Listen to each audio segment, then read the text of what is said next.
Hi crafters, today we'll learn how to crochet the Tunisian rib stitch, then make a headband from this stitch.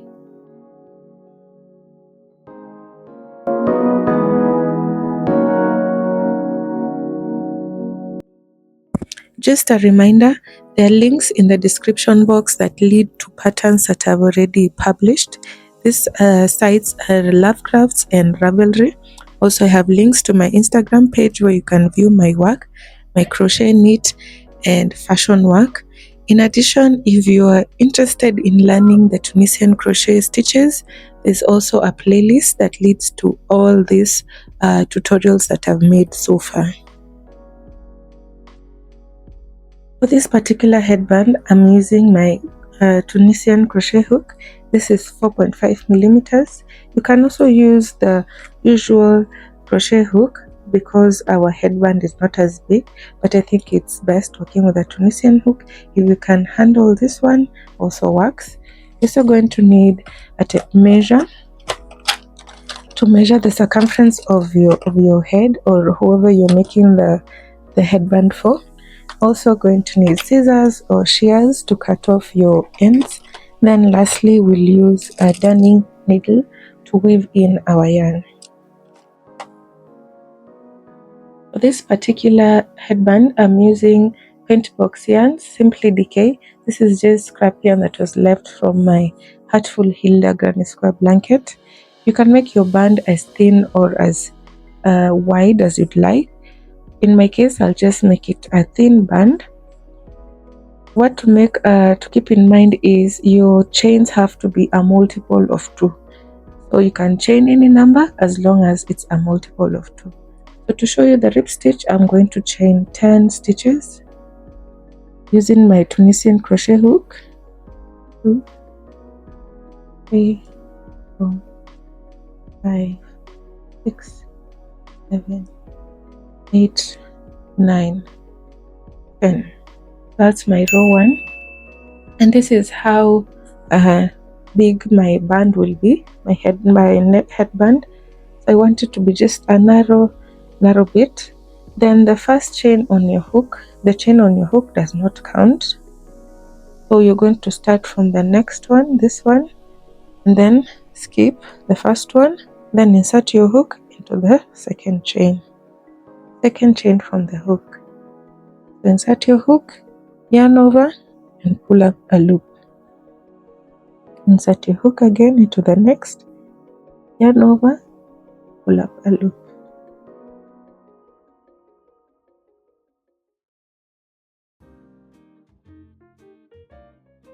What makes Tunisian crochet to be unique is that it has a forward pass and a reverse pass.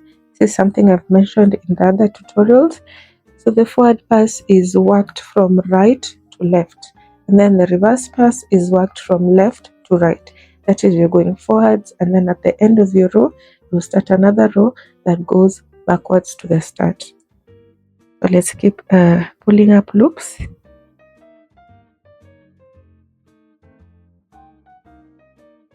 And as you do this, remember you're supposed to have an equal amount of loops on your hook as the number you chained to begin with. So I started with 10. I should have 10 loops on my crochet hook.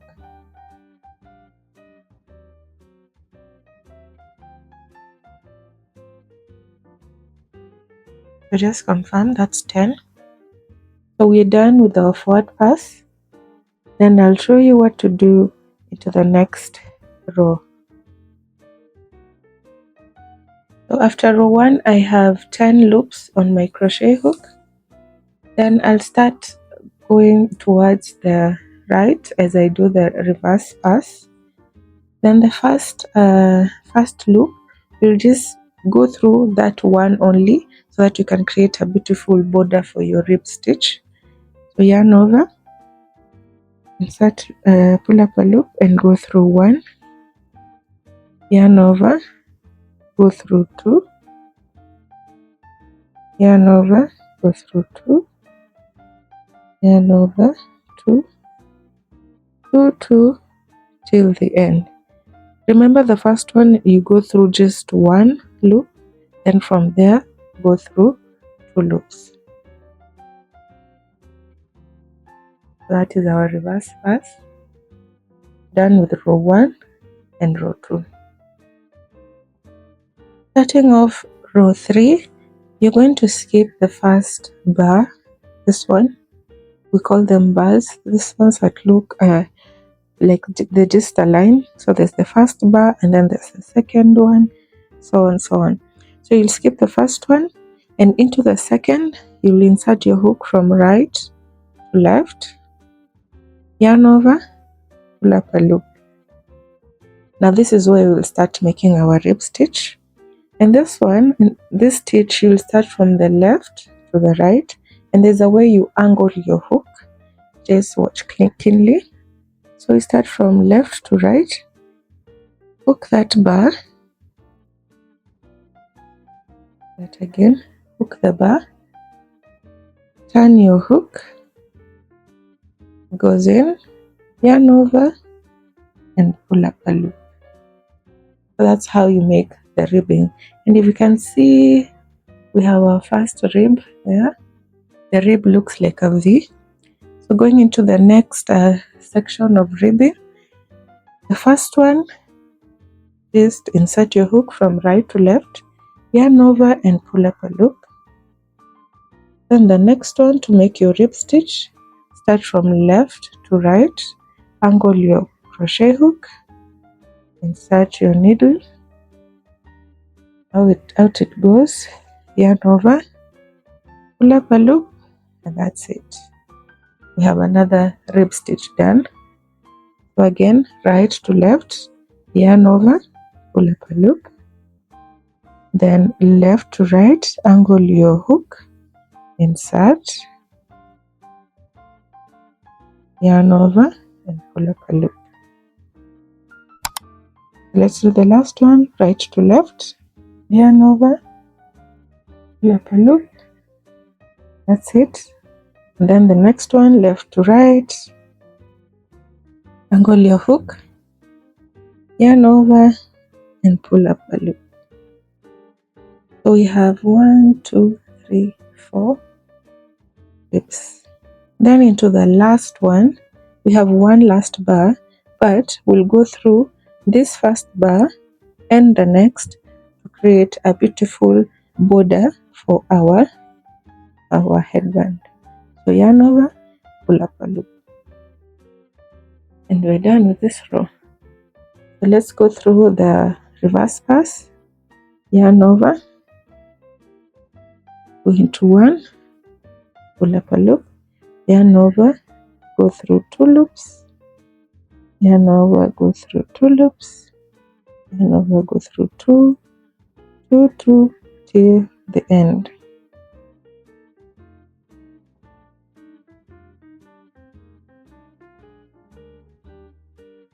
There, we're done with our first set of ribbing. Hope you can see these are our ribs. Here they are. But it becomes more distinct as you continue to build your project. Just to show you how it will eventually look like, we have our ribs, our line of ribbing all the way through.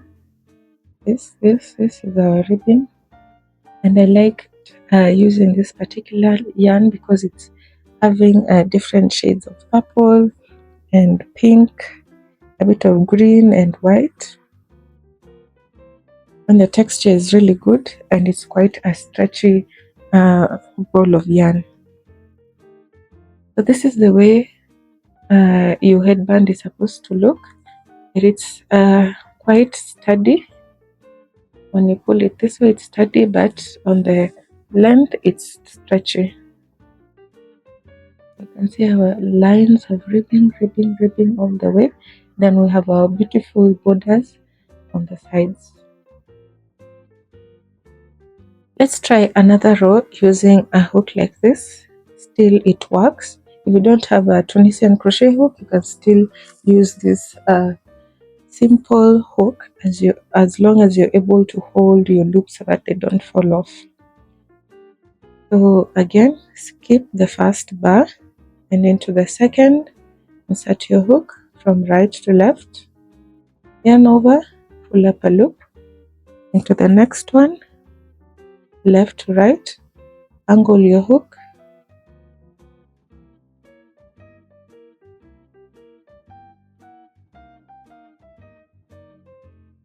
yarn over, pull up a loop, next ribbing. Actually quite easy as you get used to starting from left to right. It's quite fast to do, and it's such a beautiful stitch, very textured.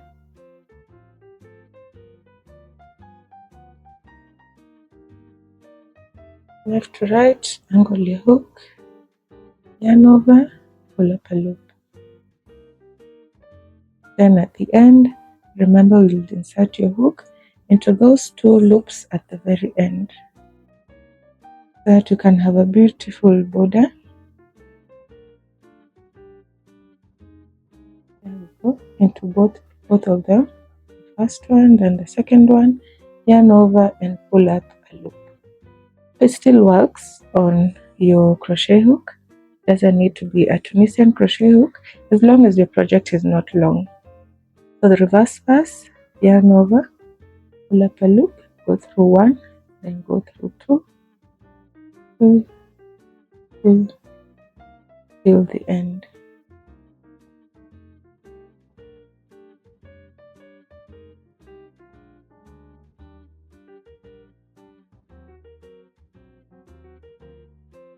We have done 2 rows of ribbing, of Tunisian crochet ribbing.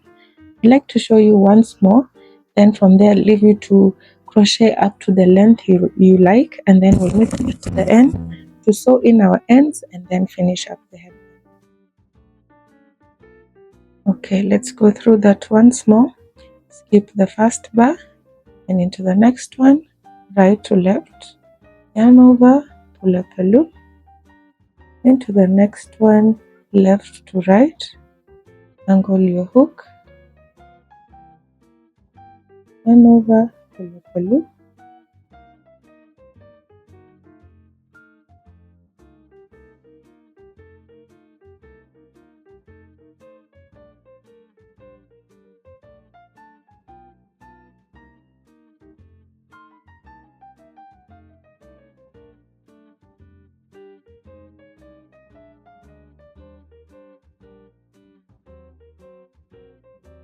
almost at the end.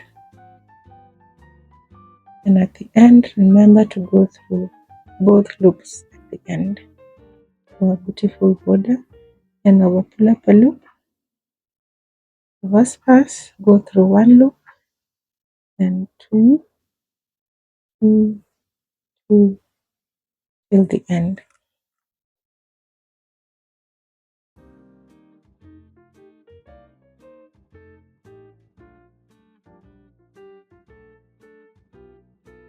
You can see the ribbing stitch being formed. I have 1, 2, 3 sets, and I have 4 in total.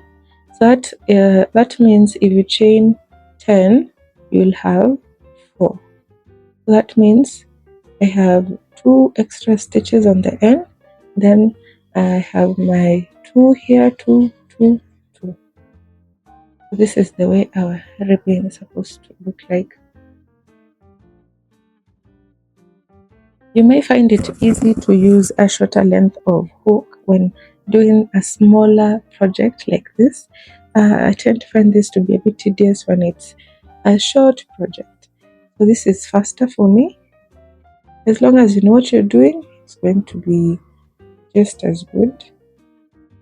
I want to leave you to crochet up to the length that you'd like. That is according to the circumference of your head or the person you're making your headband for. Remember to use a tape measure to measure the circumference and then compare your measurements to the length of your project. Next is finishing off our headband. So mine is according to the size of my head. And from here, we're going to just cut a long tail that will be enough to wrap your thread around that seam that you will create. Then it will make a pretty knot at the top of your headband. So just pull through enough tail. I'd say like probably 20 inches or so, just enough, and cut off your thread.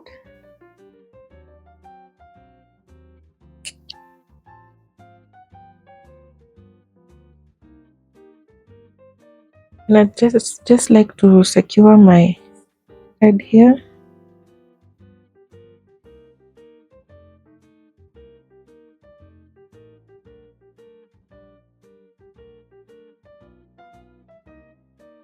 So that's the end of my rib stitch headband. Now what you'll do next is put them right sides together. We have a right side on this and a wrong side. So where you see your ribbing pattern form, that's your right side. Then where you have stitches that look like pearls, this is your wrong side. So place them right sides together. It will not weave in this end, it will just help us secure our headband at the end so that it doesn't unravel. I cut a really long tail of yarn. Get your darning needle and thread it.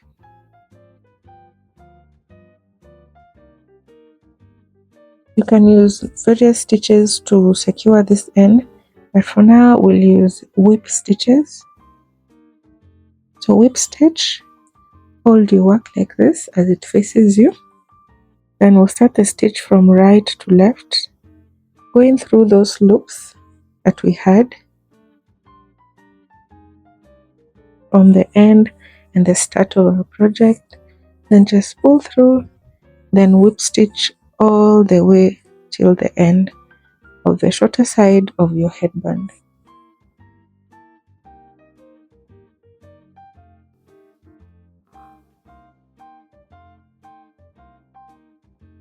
This is my whip stitch, and the next one, a whip stitch all the way through. At the very end you want it to be extra secure. You can go in two or three times at the end.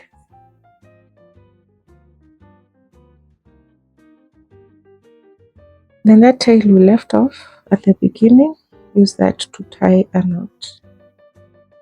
A secure knot, one and then two. Then we'll weave in that stitch that left our yarn at the very end. Next we're going to create our beautiful knot at the top. This depends on what shape you'd like. You'd like a square, just fold your work like so, and then just wrap your yarn around this area.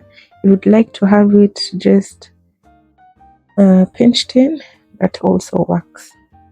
Let's do it together. So after finishing your whip stitch and securing the knot, next I just want to go through those stitches using my darning needle just to secure it and make it easier to wind my yarn through. So all round. I cut a really long tail of yarn. As I pull, it starts to bunch up. Just arranging it in such a way that it will form the pattern that I'd like.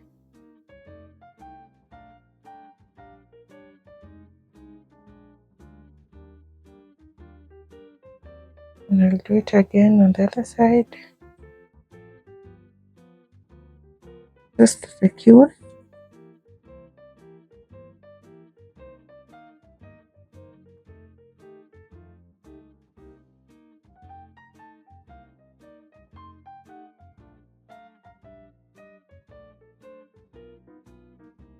After securing my yarn, I just want to start winding it around the headband, creating the design that I'd like.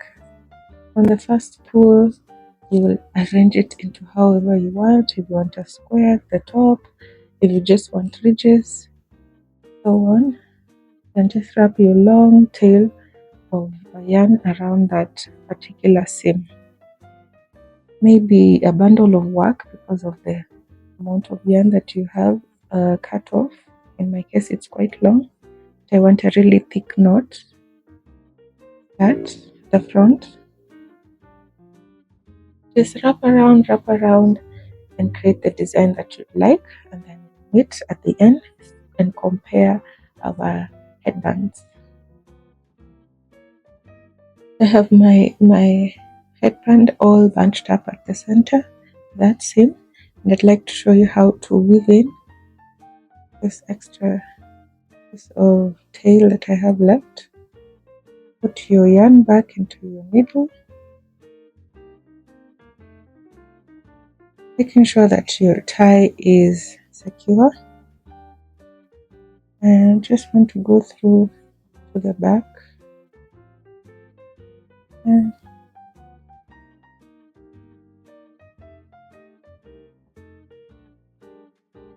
turn it towards the back.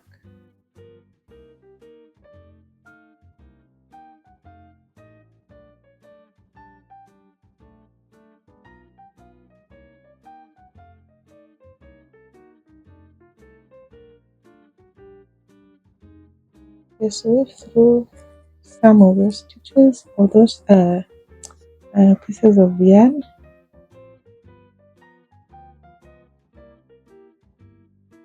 And weave through your border and secure using a knot. Into the next stitch, fill the knot as many times as you'd like.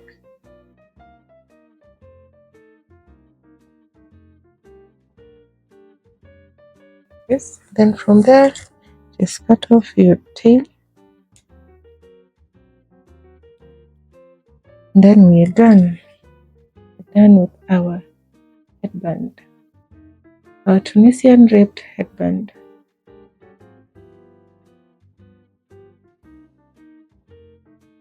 For a more dramatic effect on this, you can make it as wide, and then you can just tie your knot here at the front. But I just wanted mine to be thin, so this is the way it looks. Just remember to make your project to be a multiple of 2, so it works with any width. It is very pretty in purple. I really wish you could feel this this yarn. It's really soft and comfortable to touch. Thank you for watching till the end. I hope you've enjoyed making this new Tunisian rib stitch as well as making your headbands. I'd really like to see your project once again. You can still use this stitch to make projects like a scarf that will turn out really good. You can also use it for a beanie or a sweater, so on, or even a blanket if you're feeling up to the challenge. Thank you again for showing love and support to my channel. We're almost at 500 subscribers, so let's keep sharing and commenting and liking and subscribing as well, so that we get to that target. Thank you again, and I'll see you on the next one, crafters.